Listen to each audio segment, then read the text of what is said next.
Are you ready to get into Craig Breslow's track record, Keith? Yeah, I don't see why not. You can dig in there. It's a good day to do it. That's your guy. That's my guy. You're one guy defending Craig Breslow I didn't in the realize, whole city. I didn't realize that's where all this was heading. I don't think Craig Breslow's as confident in himself as you are in him. I turned into the Craig Breslow guy. That kind of happened overnight. But it's okay. I was the Dombrowski guy for a long time. It wasn't popular.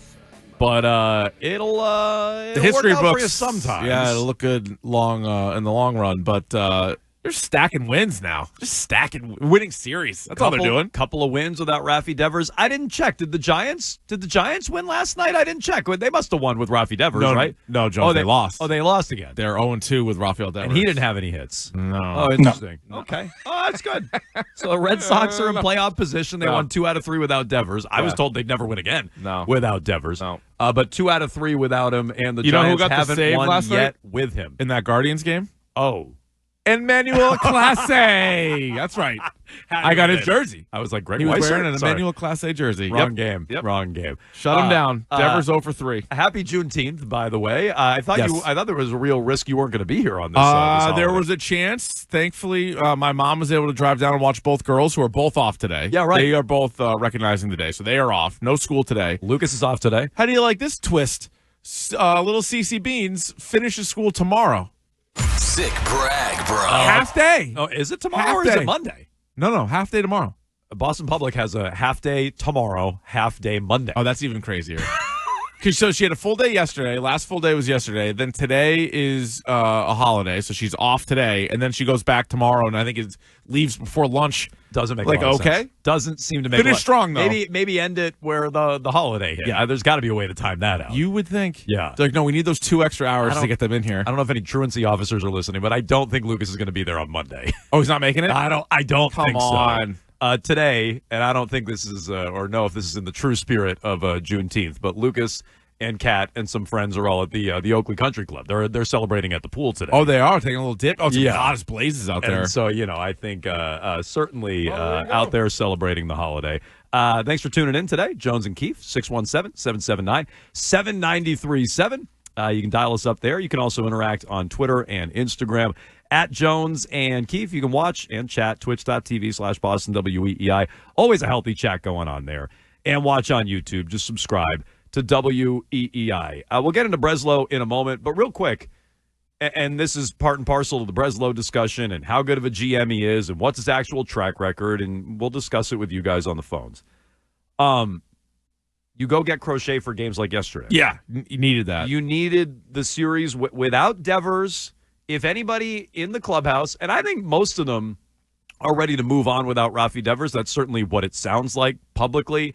I haven't heard anything off the record, through back channels with all the backstabbing that Cora's doing to Craig Breslow. I haven't heard anything about, the clubhouse missing off the record, the clubhouse really missing Devers or anything like that. So I don't think they miss him, but I don't think they do at all. There might be an element of, can we win games? How good are we going to be without Rafi Devers? This is another playoff team-ish that we're going against, like in the wild card mix in the Seattle Mariners, and we have our ace on the hill.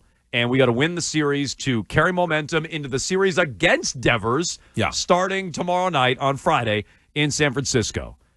And so you needed a big start out of Crochet. I'm not sure he was like completely on his A game. Wild pitches and things like that. Probably more hit than normal. But he only allowed the 1 run. And he continues to be a dominant force. And that's a game I feel like they really needed yesterday in the post-Rafi Devers era. Yeah, because they're going to need to figure out this offense. They scored 5 runs in the series. You're not going to win a lot of series scoring 5 runs. No, right? on like 5 hits. Yeah, well, they had 5 hits. They had 3 runs yesterday, 3 hits. Yeah. 2 homers. Our guy Meyer, though. Our guy Connor Wong getting a sink. No RBI. No, well, that's not happening. But he did get a hit. But Meyer leaving the yard. I mean, Meyer, it's going to be Meyer, Anthony, Duran, Story. Like, these are going to be the guys that are going to have to carry the offense until Bregman gets back. Mm-hmm. And is that going to be enough? And you're right. That's why you have Garrett Crochet. Garrett Crochet is going to have more games like this than not. And, that game against the Yankees, I know he didn't get the win, but that was another one. They didn't score a lot of runs, but he was fantastic in it because Giolito and Buehler and Bayo and Dobbins, 4/5 of your rotation you can't count on for that. And they've shown that they can do it here and there, right? Giolito's had a couple of really good games. He's also had a couple of really bad games. And, you're not going to go into those ones and say, oh, you're going to beat the Giants.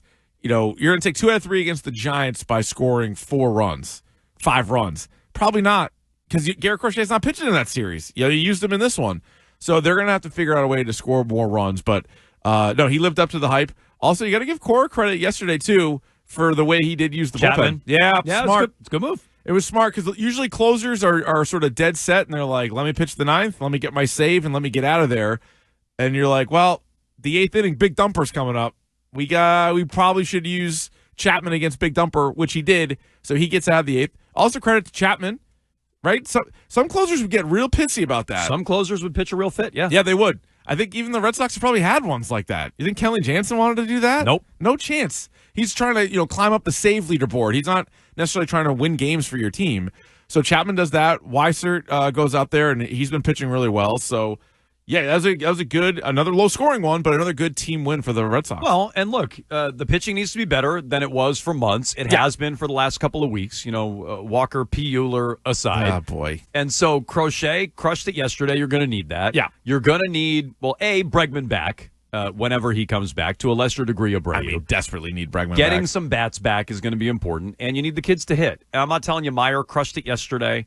He crushed one. He crushed one, one. But I'm saying, it's not like he lit it up. He had a home run. He was 1 for 3. He's hitting 220. Drew a good walk. Roman Anthony is hitting 74 now. That's 074, not 740. Drew another good walk. He drew a good Good walk. eye at the plate by those fellas. Christian Campbell got taken out of the game after he struck out for the second time and smashed his helmet yesterday. Yeah. He's down to 223. So At what point? Those kids need to hit. At what point can we say Campbell's not very good? How long does it take? No, I'm not there yet. It's not fair. It's not fair. That he's not very good, Yeah. or he needs to go down to Worcester. Those to me are two different things. Yeah, he might just not be the best. Okay. He might not be. I personally need more time for that, but the second he signed his extension, I know you were questioning that. Because to be fair, all these prospect rankings get tossed out there, and I look at them, you look at them, and you're like, all right, top 100, prospects in baseball. I even trust, the Sox prospect guys just to go through the Red Sox system and rank their guys 1 through 20, 1 through 60, actually, I think, on their website. That's all great, but how many of those guys have we seen, right? Not many, if any. Mm-hmm. And then you see them play, and now you're like, okay, I sort of see what they were describing. I sort of see what they were doing. And then you're like, I could see this guy. I could see him eventually being really good. Like Robin Anthony's hitting 074. But, I don't know, you look at some of his swings, and you're like, that guy's going to be pretty good, I think. You love him in the field. No, maybe not. Marcelo Meyer, same thing. Like Marcelo Meyer, No, I like him. He's smooth in the field. No. His swing is pretty sick. And then you're like, you see Christian You watch Campbell, Campbell, and you're kind of like, what was the hype all about? Yeah. Yeah, I get that. Okay, so that's I'm not running away from him yet. My question more is, like, do you have a bad season and you're like, all right, get him next year, bud? Or is it like, I don't know. Because we also don't even know what position he plays. Like, what's his best thing? It's supposed to be the stick. Got it. So, Wow. the average, I think, I don't really even think he's a power 223. He's hitting 223 right now. That's higher than Meyer and Anthony. That's true, but Meyer's got more pop. No, Meyer might be there, close. Myers, I He's think, way less. I believe I just said 220. Yeah, Myers 220, Campbell's 223. Yeah. Anthony 074. I like to call it If only the 74. hit pitches count. Anthony's hitting 74. I mean, look, love the family. Happy he's here. I'm a little suspect about that 74. Yeah. That's going to need to start rising. 617-779-7937. Your thoughts on the state of the Red Sox. We'll get into Craig Breslow and the Red Sox putting out a statement explaining their interview practices. Oh, yeah, they didn't care for that. That's pretty good.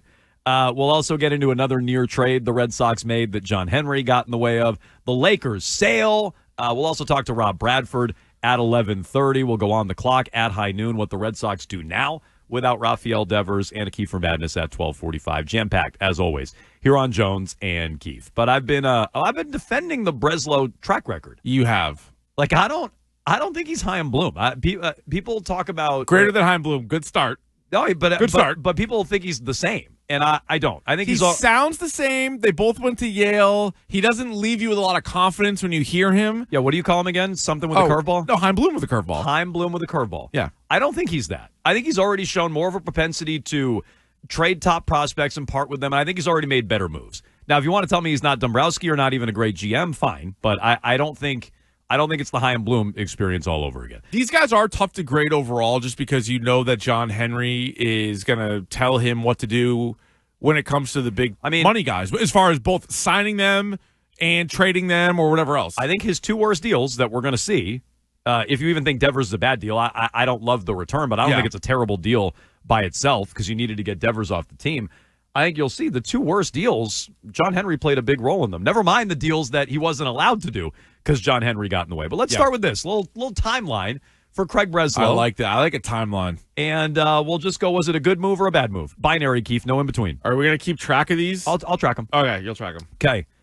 Craig Breslow, hired as chief baseball officer of the Boston Red Sox, October 24th of 2023. Bad move. So the timeline starts there. That one doesn't count. Okay. How about trading away Alex Verdugo and getting Greg Weissert, save yesterday, and Richard Fitz in a deal? Good move. I think that's a good move. Verdugo's a bum, and Weissert's been actually pretty good. I don't know about Fitz, but I think Weisert's been solid. I would say that was a good move. And you don't want Verdugo, so that's a good move. The next day, acquired Justin Slayton. Good. Okay. How about his Tyler O'Neill trade? Good. Okay. Tyler O'Neill, was good for what he did. He came in here, socked a bunch of dingers, didn't he? I think we're going to get a lot of baseball isn't boring interviews. I think we're going to get our first bad one. Okay.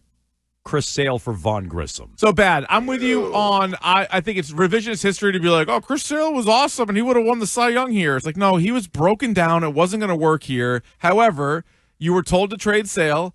You needed to get back a player that could play at the major league level at some point. Yeah. And you did not. So therefore, bad trade. Right. A guy who can't even make it on the ball club. They're playing David Hamilton like every night, and Vaughn Grissom's just chilling in the minors. Yeah, so Henry twisted his arm on trading him, and I'm happy they traded Chris Sale. You got to do better than Vaughn Grissom. If we're going just good, bad, we're not doing any nuance to any of these, then that's a bad deal. Bad deal. Yep.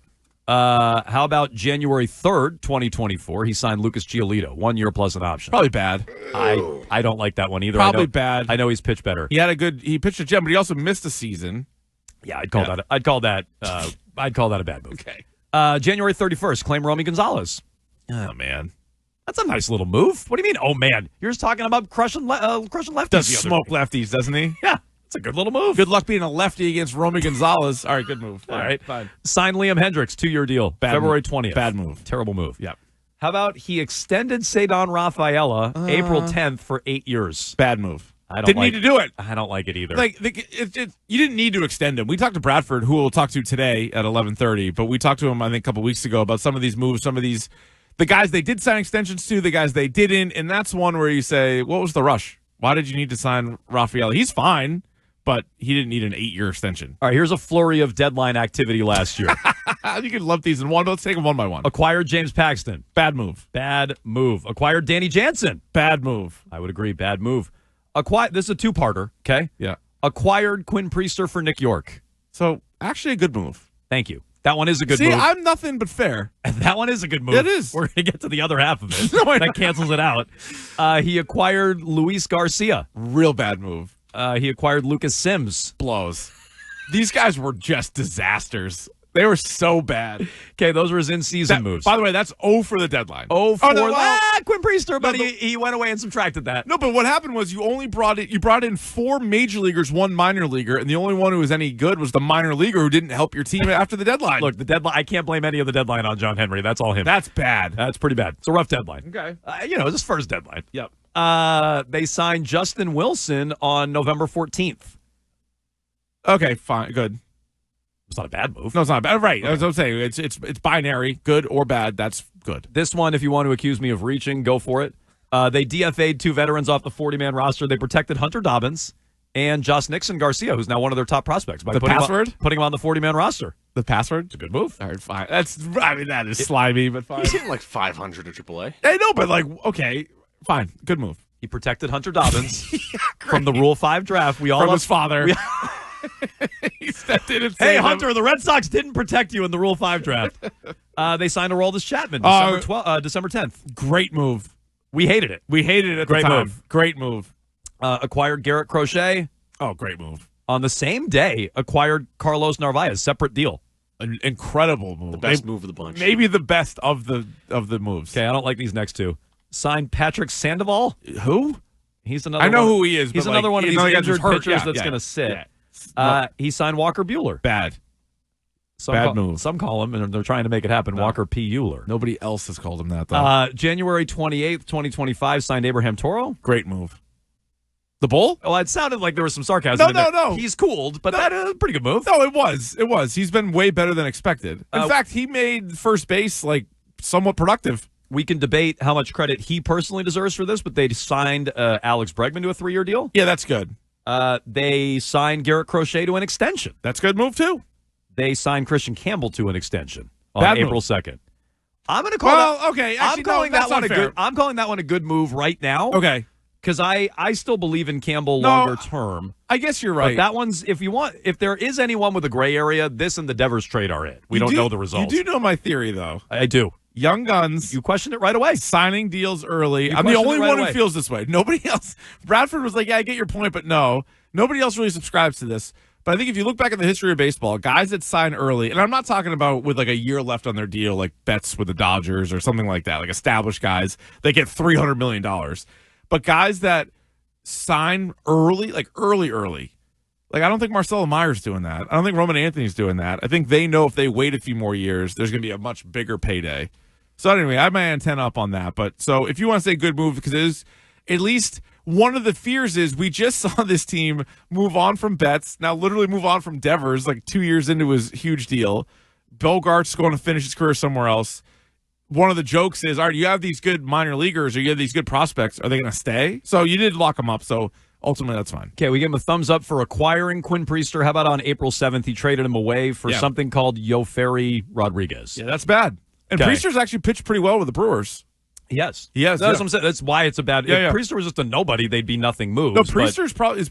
I mean, we could look at the numbers. He's probably been better than Walker Buehler. No question he's been better. Way than better. Walker Okay, Buehler. so you just keep. Okay. He doesn't get. I'm not going to tally these, but just for the timeline, they promoted Meyer on May 24th. They promoted Roman Anthony on 6/9. Because you could really argue both sides to that. You could say, well, what took you so long? So it could be bad moves, but yeah. By the way, good suggestion for a daily question of the day. We can get to this in the grab bag later on. Guys, I think it's time. Yes, no question of the day is Roman Anthony hitting above the Mendoza line. I mean, we might be here a while. Mendoza line? The Mendoza line? Dude, he can't even see the Mendoza Christian line. Campbell's still in the major leagues. That's actually These are good ones. That's a mean one, Nick. And then the last one, traded Rafael Devers. I don't even know if we know how to grade that one yet. So I guess how would you grade it? I'll say bad in the vein of Chris Sale was bad. Let's do it. You and I are two of the few that are like, all right, see you later. D-. See you later, Devers. But the return's bad. The return right now is two minor leaguers who we may never see, a prospect who's, I guess not even really a prospect anymore in Harrison, and then Jordan Hicks, who is terrible. And the Giants were like, maybe he's a starter, maybe he's a reliever. I know Breslow said he's a high-end reliever. I don't even think he really helps your relievers right now. We said yesterday, even a good Jordan Hicks is like your fifth guy in the pen. It's not like you upgraded a guy that's better than, Weissert, certainly not better than Chapman. I don't even know how he fits in. So I would say bad move. Okay, tally them all up. 14 out of 26. Thumbs up on the moves. Really? So just barely over half. Just slightly above 500. Huh. Now, like the team. Here's a good one that I didn't recall. They didn't offer a qualifying offer to Pivetta, who's been really good. Oh, yeah? Although we saw Pivetta here. Something tells me he wouldn't have done that here, but that's at least a fair one to maybe put on the list. Twitch chat is also saying we didn't mention Bregman. We did. Yeah, we did. Bregman was absolutely on there. Yeah, we were going in order. So 14 out of 26. The idea that the guys made a bunch of bumbling moves, I don't really agree with. And I think you look at it, the deadline last year was really bad, and the Sale return was really bad. Yeah, I think all the moves he made this offseason, just about. And we'll see how the Devers one progresses. Yeah, I think they've all been pretty good. He's been on a little bit of a heater, is what I would acknowledge. Yeah. And I think obviously not all these are the same, too, right? So if you're like, all right, 14 up, 12 down, right? But do you? But wait? A couple of the minor wins are Romy Gonzalez and things like this. But also acquiring Crochet and then not dealing with the contract all year and into the offseason, having him locked up, and you see him again pitch yesterday, and you're like, oh God, you got this guy. Here's also what I would say, and we got to track this. But Dombrowski was great at this. And Bloom just never traded any prospects, so it's hard to say. No. But Dombrowski was really good at, I'm going to get Chris Sale, and the prospects aren't going to come back to bite me. Nobody's really come back to bite the Red Sox, to be honest, because we were going through all these trades a while ago, and Hanley Ramirez, this is going back years, was a great player, but you got Beckett and Lowell, and you won a World Series. So it almost didn't matter. But like Yohan Moncada, Manuel Margot, Michael Kopech, like none of these guys, you're like, Who oh, was man. who was the young pitcher they gave up? Anderson Espinosa. People were like Anderson bull crap Espinosa, about it. yeah. People were so mad at Dombrowski for that. Maybe Anthony Rizzo, I guess, for like the Gonzo trade years ago. So this is going to matter. If Kyle Teal's a player and Christian Campbell can't hit, well, then maybe they traded the wrong guy to acquire Garrett Crochet, right? So let's follow that. But so far, it seems like he protected the guys we wanted here, and we'll continue to track that. But that's the full resume for Craig Breslow. Let us know if you think we missed anything else. 617-779-7937. You can jump in there. Yes. Where I think it's going to be really critical for him, and because this was the thing I criticized Chaim Bloom for the most, was the bad trade deadlines. And so you have a last month year, and a half. he's 0 for 1. Big time 0 for 1. And it feels like, regardless of whatever their record is, they're going to be the same spot, give or take. They're currently tied for the third wildcard spot. So you're like, what a mess of a season it's been. They're in playoff contention. So in the next month and a half, between the Devers trade and the trade deadline, do you either do nothing, do you add James Paxton, Danny Jansen equivalents, or do you actually help the team? And then if they make the playoffs, that'd be a huge, huge check mark for Breslow. Well, and hopefully, Craig, I know he's on the West Coast. Yeah. But on the Odyssey app, maybe. Oh, he's listening. Hopefully he's listening when we go on the clock at high noon, and we give you a plan for what the Red Sox should do now that Rafael Devers has been traded away. We'll give you a 60-second plan on how the Red Sox should upgrade. But, yeah, no, the deadline's going to be a big thing for Craig Breslow. All I'm telling you is you go through the full track record, the full body of work. He's not as bad as people are making him out to be. He's not Dombrowski. He's not Theo. But he's also not Chaim Bloom, and I don't think he's a total bumbling buffoon with the baseball transactions. He's a bit of a bumbling buffoon when it comes to their interviews, Yeah, it's hard. He's a their hard guy to talk hiring, to. Yeah. and interacting with the media.